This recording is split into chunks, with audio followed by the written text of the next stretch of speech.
এই যে কলির জীব সংসার মাঝে শুধু আমার আমার করে বেড়ায়, আমার বাড়ি, আমার গাড়ি, আমার পত্নী, আমার ছেলে, আমার কন্যা।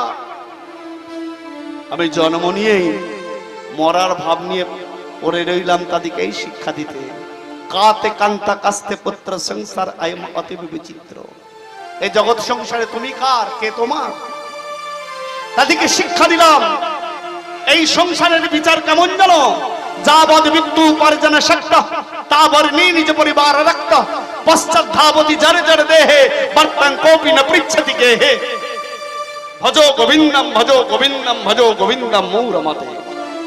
যতদিন সংসারে থাকো গোবিন্দ ভজন করে নাও, জগন্নাথের গুণগান সেবা করে নাও। আমার আমার যত করবে তত দুঃখ কষ্ট আঘাত পাবে। এই জগতে কেউ বলতে পারবেন জগন্নাথের সেবা না দিয়ে, হরিনাম না শ্রবণ করে কেউ সুখে আছেন? অন্তর থেকে বুকে হাত দিয়ে বলুন তো, এখানে যারা এসেছেন কেউ 3 তলায় বাস করেন, কেউ 4 তলায় বাস করেন, কেউ সোফায় শয়ন করেন, তো বাবা বলুন তো বুকে হাত দিয়ে সকলে সুখে আছেন? কি গো, কেউ সুখে আছেন?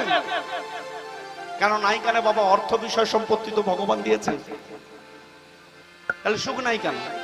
এসির মধ্যে আছেন, সোফায় শয়ন করছেন। এ জগতে প্রকৃত সুখী কে জানেন? দিন কহে ধনবান সুখী, ধনবান কহে সুখ রাজা को भारी, राजा कहे महाराज सुखी, महाराजा कहे सुख इंद्र को भारी।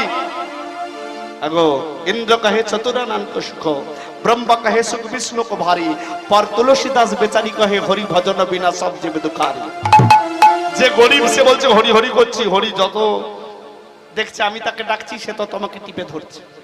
আর যে হরি নাম করে না, তার সেবার জন্য তার কোনো সাহায্য করে না, সে আনন্দে আছে, 1 তলা বাড়ি ছিল 2 তলা হয়ে গেল, আর আমি হরি হরি করছি, হরি তত টিপে ধরছে।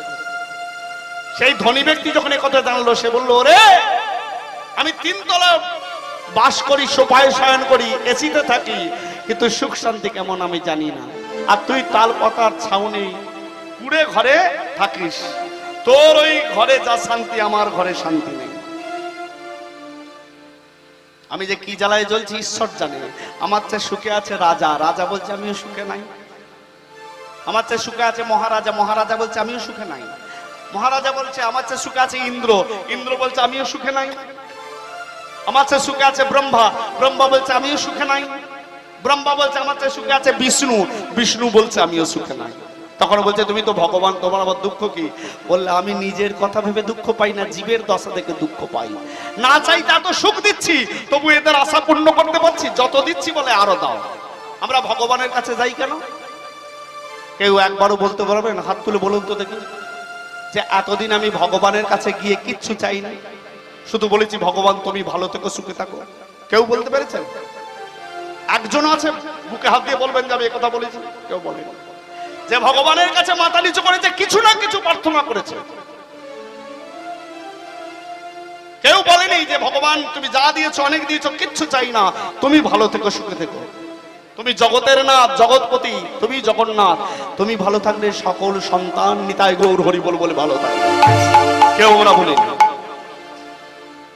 তাহলে ভগবান বলছে না চাইতে এত সুখ দিচ্ছি, তাতেও তাদের আশা পূর্ণ করতে পারছি, শুধু ওরা আমার কাছে আসে মাথা টকে শুধু দাও দাও করতে। কিন্তু আমি তাদের কাছে কি দিয়েছি? 1 অঞ্জলি গঙ্গা জল, 1 তুলসী পত্র দেয়। কেউ বেলা 12টায়, কেউ সকাল 7টায় দেয় না।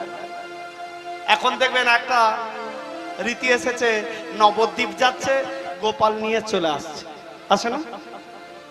গোপাল ওঠো রে, খাও রে, গোপাল চলো বেড়াতে যাই রে, গোপাল গোপাল গোপাল গোপাল। ভালো, গোপালের সেবা করো, ভালো, অবশ্যই গোপালের সেবা করবে, কিন্তু তোমার ঘরে চলন্ত জীবন্ত যে গোপালগুলো আছে, যারা কোটা অন্যের আশায় বসে আছে, তাদের তো সেবাটা আগে দাও, তবেই তো গোপাল তুষ্ট হবে, শান্তি পাবে। জগন্নাথের প্রসাদ ছেড়ে যেন কেউ যাবেন না। প্রসাদের ব্যবস্থা আছে, সকলে প্রসাদ পাবেন, তারপরে যাবে, এটা অনুরোধ রইল। ঘোষণাটি শেষ হল। গোপালের অবশ্যই সেবা করুন, কিন্তু চলন্ত জীবন্ত যে গোপাল গুরু গৃহে আছে আগে তাদের সেবা করুন, দেখবেন তাতেই ভগবান তুষ্ট। তাই আজকে জীবকে এই শিক্ষা দিলাম, সংসার মাঝে যত করবে আমার পাবে দুঃখ কষ্ট যন্ত্রণা আঘাত। ওগো জীব ভেবে দেখ মন কেউ কারো মিছে ভ্রম ভ্রমণ্ডলে, ভেবে দেখ মন কেউ কারো নয় মিছে ভ্রম ভূমণ্ডলে। ভুলো না গো কালী বদ্ধ হয়ে মায়া যাবে, ভুল না দক্ষিণা কালী বদ্ধ হয়ে মায়া যাবে।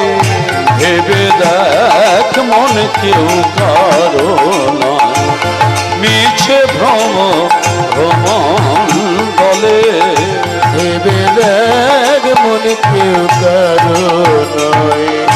যার জন্য মর ভেবে সে কি তোমার সঙ্গে যাবে, যার জন্য মর ভেবে সে কি তোমার সঙ্গে যাবে। সেই প্রেয়সী দেবে ছড়া অমঙ্গল হবে বলে, সেই প্রেয়সী দেবে ছড়া অমঙ্গল হবে বলে। ভেবে দেখ মন কেউ কারো নয় মিছে ভ্রম ভ্রমণ্ডলে, ভেবে দেখ মন কেউ কারো নয়। দিনের মধ্য ভাবে কর্তা বলে সবাই মানে, দিন দুই তিনের জন্য হবে কর্তা বলে সবাই মানে। সেই কর্তারে দেবে ফেলে কালা কালে কর্তা এলে, সেই কর্তারে দেবে ফেলে কালা কালে কর্তা এলে।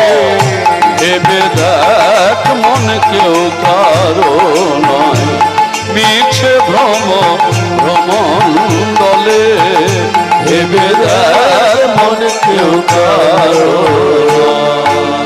জীবকে এইটাই শিক্ষা দিলাম, সংসার মাঝে তত করবে আমার পাবে দুঃখ কষ্ট যন্ত্রণা আঘাত। যাও শিবাস অদ্বৈত, এবার আমার মায়ের করেন একবার সেই নাম শুনিয়ে দাও। অদ্বৈত শিবাস জানে কোন নামের কথা বলছে, তবু বলছে প্রভু কোন নামের কথা বলছো। মনে মনে ভাবছে আগে আমরা প্রভুর মুখ থেকে শুনি, আমাদের দেহটা শুদ্ধ হয়ে যাক, অন্তরে তাকে গুরুরূপে বরণ করে নি, সেই প্রসাদ জপ করতে করতে তার মাকে শুনিয়ে দেব, কোনো অপরাধ থাকবে না। তাই বলছে কোন নামের কথা বলছো একবার আমাদের বলে দাও, শুনবে। হরে কৃষ্ণ কৃষ্ণ কৃষ্ণ হরে হরে, হরে রাম রাম রাম হরে হরে, হরে কৃষ্ণ কৃষ্ণ কৃষ্ণ হরে হরে, হরে রাম রাম রাম হরে হরে। বলে এই নাম বেশ বেশ, আমার মায়ের কর্ণে শুনিয়ে দাও আর আমাকে মায়ের কোলে শয়ন করিয়ে দাও, দেখবে আমি এমন লীলা প্রকাশ করব মায়ের চোখের জল মুছিয়ে মুখে হাসি ফুটবে। যাও।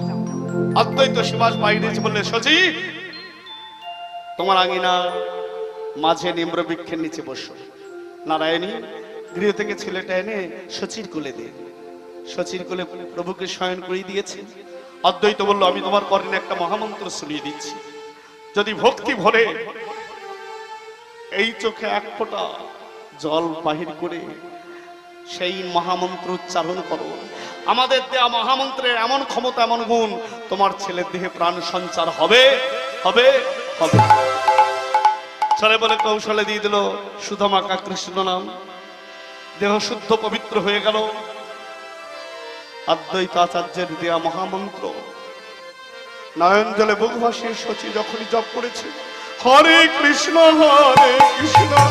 কৃষ্ণ কৃষ্ণ হরে হরে, হরে রাম রাম রাম হরে হরে, হরে কৃষ্ণ কৃষ্ণ কৃষ্ণ হরে হরে, হরে রাম রাম রাম হরে হরে। সাথে সাথেই প্রভু আমার মায়ের কোলে কেঁদে উঠেছে। সেখানে যারা ছিল তারা ঠিক অবাক, এই মহামন্ত্রে এত ক্ষমতা এত গুণ। ছলে বলে কৌশলে প্রভু তাদের নাম শিক্ষা দিয়ে দিয়েছে। তারা যে যার গৃহে ফিরে গেল। দেখলে তো সচিত আমাদের মহামন্ত্রে কত ক্ষমতা কত গুণ। তোমার ছেলেদের প্রাণ সঞ্চার হলো। যাবার সময় দুটি কথা বলে যাই, কোনোদিন ভুলো না জানো। এই ছেলে যদি রোদন করে মানে কাঁদে, ওর কানে একবার শুনিয়ে দিও কৃষ্ণ কৃষ্ণ কৃষ্ণ হে কৃষ্ণ কৃষ্ণ কৃষ্ণ হে কৃষ্ণ কৃষ্ণ কৃষ্ণ হে কৃষ্ণ কৃষ্ণ কৃষ্ণ কৃষ্ণ কৃষ্ণ কৃষ্ণ কৃষ্ণ কৃষ্ণ কৃষ্ণ কৃষ্ণ কৃষ্ণ কৃষ্ণ কৃষ্ণ হে কৃষ্ণ কৃষ্ণ কৃষ্ণ হে। রোদন থেমে গেছে, দুষ্টুমিও বন্ধ হয়ে গেছে। আর সারা নিশি ওই ছেলে নিমিতলা ছিল। মতে বলি শোনো, আজ থেকে তোমার ছেলের নাম কি রাখলো? নিমাই রহিল। নিমাই রহিল। নিমাই নামকরণ করতে বললো কেন? সারা নিশি আঙ্গিনা মাঝে নিমর বৃক্ষের নিচে শচী তার সন্তানকে নিয়ে বসে কাটালো বলে না, গৃহের মধ্যে নিম পাতার বিছানার করে শয়ন করানো হলো বলে না। নিম হলো তেতো, তেতো নাম রাখলে কি হয়? মায়েরা কি বলে প্রবাদে কি আছে? কোন অপদেবতার ভয় রবে না, দেবতার ভয় রবে না। নিমাই বলে রেখো মানা, অপদেবতার ভয় রবে না। নিমাই বলে রেখো আমি, অপদেবতার ভয় রবে না, অপদেবতার ভয় রবে না। কোন অপদেবতা ভর করবে না, দূষিত বাতাস লাগবে না, নজরে লাগবে না, মায়েরাই বলে প্রবাদে আছে। ধীরে ধীরে চলে গেল অদ্বৈত শিবাস। যতদিন যায় মাস যায়, প্রভুর বয়স বাড়তে থাকে।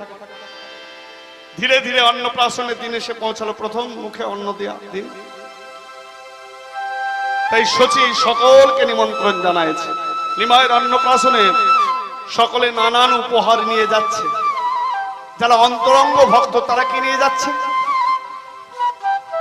তারা কি নিয়ে যাচ্ছে? দাদা ভাই প্রথমে আমাকে সেই উপহারটা দিয়ে দিয়েছেন, কি বলুন তো? গীতা, গীতাই গৌর হরি বল। তারা অন্তরঙ্গ ভক্ত, তারা প্রভুর জন্য একটি পাত্রে সাজিয়ে নিয়ে যাচ্ছে গীতা গ্রন্থ। নিমাই মায়ের কোলে শয়ন করে আছে, তার সম্মুখে নানান খেলনা ধরে দেওয়া হয়েছে, আর সম্মুখেই রাখা হয়েছে একটি পাত্রে গীতা গ্রন্থ। সকল পণ্ডিতগণ অন্তরঙ্গ ভক্তগণ লক্ষ্য করছে, নিমাই মায়ের কোলে শয়ন করে একবারও খেলনার দিকে দৃষ্টি দিচ্ছে না, বারবার গীতা গ্রন্থকে দর্শন করছে, তাকে স্পর্শের জন্য ছটফট করছে। শিশু নিমায়ের এই ভাবটা থেকে পণ্ডিতগণ অন্তরঙ্গ ভক্তগণ বুঝে নিলেন এটা কোনো সাধারণ মানব শিশুর ভাব হতে পারে না, ইনি কলিযুগ পাবন গৌর হরি আমার। তাই খেলনার মোহ ত্যাগ করে গীতাকে দেখিয়ে কলির জীবকে শিক্ষা দিলেন, জগৎ সংসার মাঝে থেকে যদি প্রভু জগন্নাথকে পেতে চাও, বিষয় বাসনা কামিনী কাঞ্চনের খেলনার মোহ ত্যাগ করে ত্যাগের পথে আশ্রয় করো। গীতা কথার অর্থই হলো ত্যাগ, আর গীতায় ভগবান ত্যাগের কথাই বলেছেন। তাই গীতাকে দেখিয়ে বারবার ছটফট করছেন, জীবকে এই শিক্ষাটা দিলেন। সকলে অন্নপ্রাশনে আসে, প্রেমানন্দে ভোজন করে, খেয়ে যায় নিয়ে যায়, খেয়ে যায় নিয়ে যায়, উদর পরিপূর্ণ করে খেয়ে যায় নিয়ে যায়, উদর পরিপূর্ণ করে খেয়ে যায় নিয়ে যায়, গৌর হরি হরি বলে খেয়ে যায় নিয়ে যায়, গৌর হরি হরি বলে খেয়ে যায় নিয়ে যায়, গৌর হরি হরি বলে খেয়ে যায় নিয়ে যায়, গৌর হরি হরি বলে খেয়ে যায় নিয়ে যায়, খেয়ে যায় নিয়ে যায়, খেয়ে যায় নিয়ে যায়। যেমন নিমায়ের অন্নপ্রাশনে প্রসাদ পাচ্ছে, আপনারা একটু পর পাবেন জগন্নাথের প্রসাদ, চিন্তা নেই। তাই আজকে প্রভুর অন্নপ্রাশন সমাপন হলো। যতদিন যায়, মাস যায়, বছর যায়, প্রভুর বয়স বাড়তে থাকে, দেখতে দেখতে প্রভু নিজের পায়ে দাঁড়াতে পারলো, চলতে শিখলো, কথা বলতে পারলো। নিমাইয়ের যত বয়স বাড়লো দুষ্টুমি ততই বাড়লো। আপনাদের সন্তানরা কি দুষ্টুমি করে, তাতেই আপনারা পাগল হয়ে যাচ্ছে। আর নিমাইয়ের দুষ্টুমি একবার শুনবেন, পথ থেকে কুকুর ছানা ধরে এনে ঠাকুর ঘরে ঢুকিয়ে দিয়েছে। কেউ যদি ভগবানের সেবা পূজার জন্য পূজার আয়োজন সাজিয়ে মন্দিরের দ্বার খোলে, সেই সুযোগে যা পায় তাই নিয়ে চলে যায়। বন থেকে বিষধর সর্প পুচ্ছ ধরে টানতে টানতে আঙ্গিনা মাঝে এনে তার সঙ্গে খেলা করে। যদি কোনো ব্রাহ্মণ আসে ভিক্ষা চাইতে, তার যদি সসীমা ভক্তি করে সেবা নিতে চায়, সে ব্রাহ্মণ নিজ হাতে পাক করে বসে যখন প্রভু জগবন্ধুকে নয়ন মুদ্রিত নিবেদন করে, নিমাই সর্বাঙ্গে ধুলা মেখে ছুটে গিয়ে তার সেবার পাত্র থেকে অন্ন নিয়ে প্রেমানন্দে ভোজন শুরু করে দেয়। মা চিন্তা করলেন, নিমাই যা শুরু করেছে ওকে তো গৃহে রাখা যাবে না। বিশ্বরূপ তো 24 বছর বয়সে সন্ন্যাসী হয়ে চলে গেছে, একমাত্র সম্বল আমার নিমাই। সেটা যদি মানুষের মতো মানুষ না হয় তাহলে বংশের নাম ডুববে। তাই নিমাইকে মানুষের মতো মানুষ করার জন্য, তার দুষ্টুমি বন্ধ করার জন্য সচিমা পাঠিয়ে দিলেন গঙ্গাদাস পণ্ডিতের পাঠশালায়। মায়ের ভয়ে বই হাতে নিয়ে গঙ্গাদাস পণ্ডিতের পাঠশালায় উপস্থিত। পণ্ডিত মশাই খুশি হয়ে বললেন, এসো নিমাই, আমার কাছে শিক্ষা অর্জন করতে এসেছো, আমি তোমাকে সব শিখিয়ে দেবো বাবা। আদর করে পণ্ডিত মশাই বসায়। গঙ্গাদাস পণ্ডিত যখনই নিমাইকে শিক্ষা দিতে গেলেন, হঠাৎ নিমাইয়ের বদন পানে চেয়েছেন। নিমাইয়ের ভুবন ভোলানো রূপ দর্শন করে পণ্ডিত মশাই সবকিছু ভুলে গিয়ে নিমাইকে প্রথম শিক্ষা দিচ্ছেন। বলো তো নিমাই ক। নিমাই হাসতে হাসতে বলছে, শিক্ষার শুরুতেই ক, তাহলে অটা গেল কোথায়? ক বললে কি দেখি জানেন? কয়ে কৃষ্ণ দ্বারাই আছে কদম্বের তলে। কয়ে কৃষ্ণ দ্বারায় আছে কদম্বের তলে। ক্ষয়ে খেলা করে যত ব্রজ রাখাল মিলে। কয়ে খেলা করে যত ব্রজ রাখাল মিলে। কয়ে গড়া গড়ি দেয় রাধা রাধা বলে। গয়ে গড়া গড়ি দেয় রাধা রাধা বলে। কয়ে ঘন সমবোধে নয়নেরই জলে। কয়ে ঘন শ্যাম বহে নয়নের জলে। কয়ে কৃষ্ণ দাঁড়ায় আছে কদম্বের তলে। কয়ে কৃষ্ণ দাঁড়ায় আছে কদম্বের তলে। পণ্ডিত মশাই নিমাইয়ের মুখে কথা শুনে মনে মনে ভাবছেন, কাকে আমি কি শিক্ষা দিচ্ছি? উল্টে নিমাই আমাকে যে শিক্ষা দিল, আজকে নিমাইকে শিক্ষা দেওয়ার মতো তো আমার মনে কিছু আসছে না। তো শিক্ষা গুরু হয়ে ছাত্রকে কি করে কথা বলেন? তাই নিমাইয়ের গায়ে মাথায় হাত বুলি বলছে, নিমাই পরদিনে শোভাব, আজকে তোমার বিদ্যাভ্যাস হয়ে গেছে। অন্তর্যামী গৌর হরি বুঝতে পারলেন শিক্ষা গুরুর অন্তরের ভাবটা, তাই আনন্দে বই হাতে নিয়ে নাচতে নাচতে গৃহে গেছেন। সচিমা বলল, হ্যাঁ রে, সবে মাত্র পাঠশালায় গেলি, এত তাড়াতাড়ি ফিরে এলি যে? বলে, আমার বিদ্যাভ্যাস হয়ে গেছে। সচিমা বলছে, আমার মন বলছে তুই পাঠশালায় যাসনি, হয়তো মধ্যপথ থেকে ফিরে এসেছিস। নিমাই রেগে গিয়ে বলছে, তোমার মন যদি এ কথা বলে তো তাই হলো, তো আমার কি এলো গেল? তখন মা বলছেন, ছোট মুখে এত বড় কথা, তোর এত বড় স্পর্ধা, মায়ের মুখে মুখে তর্ক করিস? শাসন করার জন্য সচিমা হাতে একটি লাঠি নিয়েছে। মায়ের হাতে লাঠি দেখেই নিমাই ভয়ে ছুটতে শুরু করেছে। মাও ছাড়লো না, নিমাইয়ের পশ্চাতে ছুটছে, মাও ছুটছে, নিমাই ছুটছে, নিমাই ছুটছে, মা ছুটছে। ছুটতে ছুটতে নিমাই ঠাকুর গিয়ে দাঁড়ালো কোথায়? যেখানে সংসারে সমস্ত আবর্জনা ফেলা হয়, যেখানে গেলে স্নান করে তবে গৃহে আসতে হয়। সেখানে নিমাই ঠাকুর দাঁড়িয়ে বলছে, ওমা আর তো ছুটছি না, এসো আমাকে ধরো, প্রহার করো। মা বলছেন, তুই এত দুষ্টু? ওরে সোনা আমার, মানিক আমার, ওখানে যেতে নেই, ওখান থেকে নেবে আয়। বাবা বাবা, এখন আবার আদর করে ডাকছো, সোনা আমার, মানিক আমার, ওখানে যেতে নেই। যখনই তোমাকে ধরা দেব